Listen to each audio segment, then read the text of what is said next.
आपको पता है इंडिया के अंदर ये स्टेबल प्राइस 2022 के बाद स्टेबल है पेट्रोल और डीजल के प्राइस, और वहाँ पे 94 रुपए लीटर है पेट्रोल, 94 रुपए लीटर। भाई वो जिंदा कौम है ना, उनको पता है ना कि हमारी कौम को किस तरह जिंदा रखना है। हमारी यहाँ मुर्दा कौम है।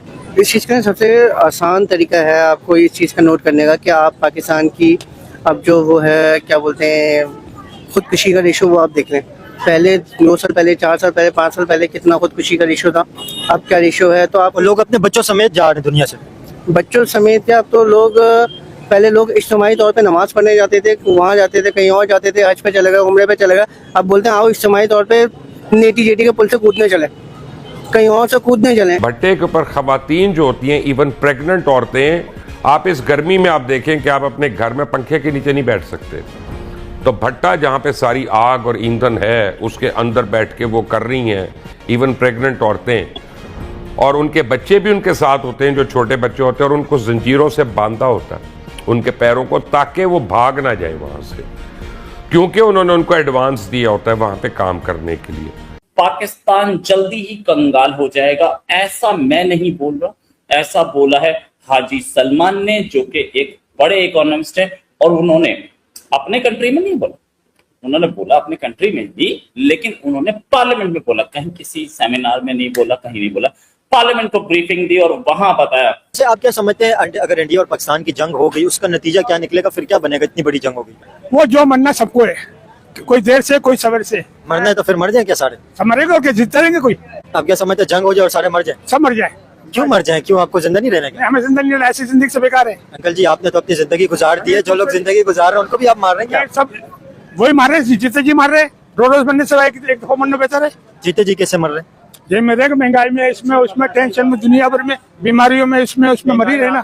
जय हिंद दोस्तों, हिंदुस्तान स्पीड में स्वागत है। दोस्तों आपको बता दें कि पाकिस्तान के अंदर पीएम मोदी की चर्चा चल रही है। दोस्तों वहाँ पर लोग जो है डीजल पेट्रोल की गैस से समस्या से परेशान थे, अब पानी की समस्या खड़ी हो गई है और बिजली की समस्या।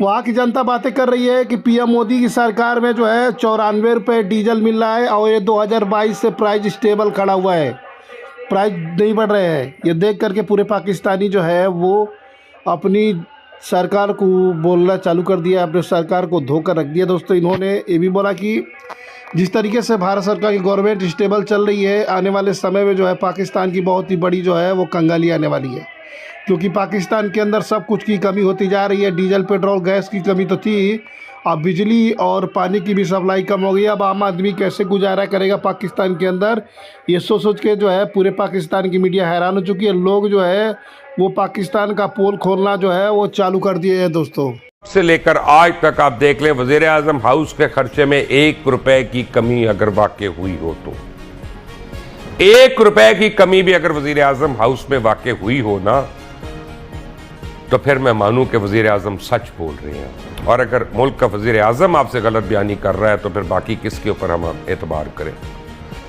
हमारे यहाँ तो हमारे जो सो कॉल्ड मौलवी हैं वो भी हुक्मरानों के साथ मिल जाते हैं, उनकी लंबी उम्रों की दुआ करते हैं, उनकी सेहत की दुआ करते हैं, ताकि गरीब मरता है तो मरे वो वहीं पे रहे और वो कमाते रहे। आपने देखी होगी बीबीसी की रिपोर्ट, मैं अब क्या दिखाऊं यहाँ पे, पैमरा मेरा ही लाइसेंस बैन कर देगा। बीबीसी की रिपोर्ट का हवाला दे देता हूँ, जो उसने बच्चाबाजी के ऊपर एक बहुत बड़ी डॉक्यूमेंट्री बनाई, और वो वहाँ पैसों के लिए हो रही है, गुर्बत की वजह से हो रही है। यहाँ पे भी प्रोस्टिट्यूशन बढ़ गई है, सिंध में भी बढ़, ये नहीं है कि किसी और सूबे में नहीं बढ़ी, लेकिन आप अपने सूबे के जवाब दें, उसका बता दें आपने बीबीसी की रिपोर्ट आने के बाद उस पर क्या एक्शन लिया। देखिए, उस पर एक कमेटी बनाई गई थी और जिस तरीके से उस रिपोर्ट पे रिपोर्ट किया गया था वो कुछ ज्यादा बढ़ा चढ़ा के पेश किया गया था। वो जो भी फेल है वो जहां भी हो रहा है वो गलत हो रहा है, उसमें कोई डिफेंड नहीं कर सकता, चाहे वो खैबर पख्तूनख्वा हो या चाहे पाकिस्तान का या दुनिया का कोई भी हिस्सा हो, इस फेल को कोई डिफेंड नहीं कर सकता। लेकिन उस रिपोर्ट में थोड़ी चीजों को ज्यादा दिखाया गया है, इतना भी नहीं है जितना उसमें दिखाया गया। खुलेआम ऐसे तो कोई बात नहीं है जिस तरह उनको सू कर दें बीबीसी को कि हमारे मुल्क का नाम बदनाम कर रहे हैं, हमारे सूबे का नाम बदनाम कर रहे हैं, करे ना सू उनको। डोनाल्ड ट्रंप ने तो किया था, बीबीसी को पैरों पे गिरा दिया था, बीबीसी माफिया ही मांग रहा है अभी तक। देखिए, सू करने पे आए तो हर रोज 3-4 चीजें आपको फिर सू करनी पड़ेगी। मुसद्दिक मलिक साहब जो वजीर भी हैं क्लाइमेट चेंज के, वो कह रहे थे कि 26% ज्यादा मॉनसून जो है वो सख्त इस बार हो सकता है। अगर ये 26% ज़्यादा हो सकता है तो लास्ट ईयर की तरह फिर इस बार भी सैलाबी कैफियत ज़्यादा होगी। दरियाओं की मैं बात कर रहा हूँ, ज़्यादा सैलाब होंगे। मैं तो सारे पाकिस्तान के दोस्तों को गुजारिश करूंगा कि जब इस तरह की एडवाइजरी आती है तो उसको प्लीज सीरियस लिया करें। लास्ट ईयर आपको याद होगा कि जिन दिनों में ये एडवाइजरी मौजूद थी, ये खदशा बताया गया था, महकमा मौसमियात, एनडीएमए, पीडीएमए सब बता रहे थे। लेकिन हो क्या रहा था कि सैकड़ों सयाह चिलास और इन इलाकों में घूम रहे थे और वो बेचारे शदीद परेशानी में और बड़े खौफनाक हादसा। आपको याद है पिछले साल कितनी जाने गई। तो मेरा ख्याल है कि हमें एक तो ये एहतियात करनी है। दूसरी अहम चीज जिसकी मुझे सबसे ज्यादा फिक्र है कि पहले हमारे पास ये जो फॉरेस्ट था ना, जंगलात, वो जब तक अच्छे थे तो ये पानी के इस बहाव को रेजिस्ट करते थे। ये कुदरती शील्ड थे, ये उसके बहाव की रफ्तार को तोड़ते थे, ये पत्थरों को जज्ब कर लेते थे, कहीं रोक देते थे। अब वो शील्ड हमने खत्म कर दिए। कश्मीर में भी है, खैबर पख्तूनख्वा और गिलगित में भी। ये तीनों इलाके डिफॉरेस्टेशन के हॉट स्पॉट्स हैं पाकिस्तान में। अच्छे जंगलात भी वही हैं, जंगलात की बर्बादी भी वही हो रही है। तो इस वजह से ये जो आप सैलाब जब आता है ऊपर से तो अब उसकी कुदरती रुकावटें खत्म हो गई हैं। और मैं आखिरी बात गुजारिश करूं कि जो नदी नालों के साथ हमारी आबादियां हुई है, गरीब लोग, जमीन नहीं है, आबादी दुगनी होती जा रही है 15-20 साल के अंदर, वो सबसे ज्यादा वल्नरेबल हैं। उनके लिए अभी से महकमों को कुछ करना पड़ेगा। इकोनॉमिकल क्राइसिस इस वक्त जो है पाकिस्तान के अंदर, इससे कितना पाकिस्तानी अवाम को इसने अफेक्ट किए और इससे किस तरह बाहर निकला जा सकता है? हालात लोगों के इस टाइम पे क्या है, लोग कितना परेशान है? आवाम तो बहुत परेशान है और ये क्राइसिस जो है ये हमने खुद बनाया, ये हमारी गवर्नमेंट जो है उन्होंने खुद बनाया। दुनिया में इकोनॉमिकल में जो आप पेट्रोल की प्राइसेस देख रहे हैं, वो प्राइसेस हमारे से, पाकिस्तान से बहुत वो है, हमारी जो है वो इंक्रीज की हुई है इन लोगों ने। हर हफ्ते बढ़ जाती है, हर हफ्ते बढ़ जाती है। अब ये कि बट ये 20,000 की नौकरी करने वाला आदमी अपने बच्चों को खाना खिलाएगा, घर का किराया देगा या पेट्रोल डालेगा। बट ये कि ये कौम मुर्दा कौम है, क्योंकि यहाँ पे यूनिटी नहीं है। जब तक यूनिटी इस कौम में नहीं होगी, जब तक ये हुक्मरान हमारे इसी तरह पेट्रोल के रेट बढ़ाते ही रहेंगे। आप देख रहे हैं इर्द गिर्द जो लोगों के हालात हैं, कितना लोग परेशान हैं और जो लोग कमा रहे हैं वो लोग भी परेशान हैं। कमाई वाले लोगों का भी जीना इस टाइम पे बहुत ज्यादा मुश्किल हो गया।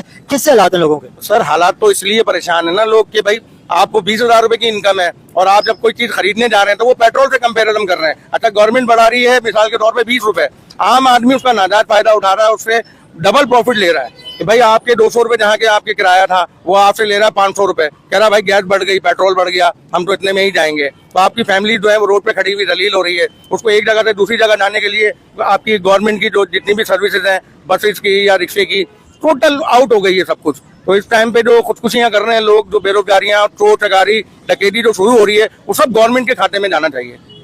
आपको पता है इंडिया के अंदर ये स्टेबल प्राइस 2022 के बाद स्टेबल है पेट्रोल और डीजल के प्राइस, और वहाँ पे 94 रुपए लीटर है पेट्रोल, 94 रुपए लीटर। भाई वो जिंदा कौम है ना, उनको पता है ना कि हमारी कौम को किस तरह जिंदा रखना है। हमारी यहाँ मुर्दा कौम है। पाकिस्तान के लोग जो है धीरे धीरे रिसर्च करके उन्हें पता लग गया है दोस्तों कि भारत जो है किस तरीके में, भारत के अंदर जो है वो डीजल पेट्रोल के रेट है, गैस के रेट क्या है, बिजली कितनी यूनिट क्या हो रही है, ये सब जो है सब उनको जो है मालूम चल चुका है। क्योंकि पहले पाकिस्तान के अंदर बहुत ही ज़्यादा जाहिल लोग रहते थे जो इसके बारे में जानकारी नहीं रख पाते थे। धीरे धीरे पाकिस्तान के अंदर भी लोग जो है वो धीरे धीरे जागरूक हो रहे हैं दोस्तों, ठीक है। आप लोगों ने वीडियो में देखा होगा कि इस तरीके से पाकिस्तान के लोग जो है पाकिस्तान को ही जो है पोल खोलना चालू कर दिए थे। बोल रहे थे कि ये कौम जो है पाकिस्तान की एक मुर्दा कौम है, इन्हें जो है बस मुफ्त की रोटियां तोड़ने के लिए चाहिए और भारत के लोग जो है वो बहुत ही सुरक्षित है, उनकी सरकार जो है उनकी मदद कर रही है, गवर्नमेंट मदद कर रही है। इस तरह की बातें जो है पाकिस्तानी मीडिया में चल रही है दोस्तों। आपको बता दें, जिसको देख करके पाकिस्तान की मीडिया हैरान हो चुकी है, क्योंकि भारत जो है अब रसिया से भी तेल जो है बहुत ही तेज़ ले रहा है। भारत रसिया से तेल तो आ ही रहा था और अभी ईरान से तेल तो आ ही रहा था, लेकिन रसिया से तेल जो है और बढ़ कर आने लगा, जिसको देख करके पाकिस्तान के लोग हैरान हो चुके हैं, ठीक है। अभी आपको मालूम होगा जिस तरीके से पाकिस्तान की हालात हो चुकी है, डीजल पेट्रोल गैस की समस्या को लेकर के, वहाँ पर पानी की समस्या भी खड़ी हो गई है।